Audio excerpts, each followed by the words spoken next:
Hey, how's it going? Review time. Today we're going to review a vintage Tamron lens. But before we do that, I wanted to tell you about a channel I found the other day on YouTube that might interest you. Dozier Graphics. Jason has a lots of GR3 videos on his channel and some K-70 stuff as well. I'll link it below so you can check it out. And also he reached out to me about for an interview. So he has a podcast, so he interviewed me on his podcast. I'll link that below as well in case you want to check it out. And now let's talk about this lens. This is an old adaptall Tamron lens. This is a budget lens. Since it's a vintage one, you can pick it up relatively cheap. I am selling it on my eBay store. I'll leave a link below. But I just kind of grabbed it off the shelf and wanted to do some test shots because some of these adaptall lenses I've used in the past, I've been really impressed with them. So this is the 80-210 f3.8 to f4. So it's a push-pull zoom.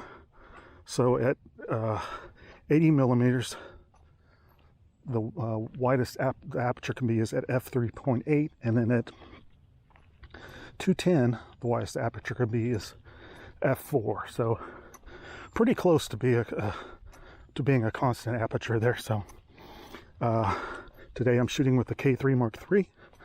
I took this lens out earlier and had a lot of fun using it. I'll show some image samples here. The thing that really impressed me about it is just the colors.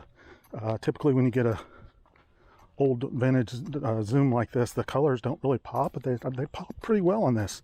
Now all these were JPEGs straight out of camera, neutral picture style, so no saturation added or anything like that. So the K-3 Mark III, if you don't know, has a little advantage over previous models. They've done some stuff to make it a lot easier when shooting in AV mode. That's what I'm shooting in right now. This doesn't have an automatic aperture on this lens. But here's what it looks like in case you're wondering. Can you see that? Where your exposure or shutter speed would be, it just says auto. And I got my ISO set to 800, and then it just blanks out the f-stop like it always has done. You could actually go into the K-3 Mark III if you want to set up the aperture manually, so it will be on your EXIF data. You could add that in there so it would be on there, but it doesn't correspond to whatever you put up here. Whatever you set in the camera will just be on there. So if you're going to shoot at f5.6 all day, just go ahead and you put that in there. That way you'll have that on your data, metadata. So, and just to show you what the adaptall is, it's adaptall. So you can adapt this to basically any mount. They make tons of these adapters. Tamron does for basically any mount out there as far as vintage is concerned. So this one's obviously the K mount, but back in the day, if you had K1000, this would be great on there. And then maybe you had a second system, maybe a Minolta system like a X700. You could just switch out this mount very easily and not have to buy a whole nother lens for the different system. So a really neat feature by Tamron. Thanks for watching. Go ahead and subscribe. If you have any comments, you can leave them below.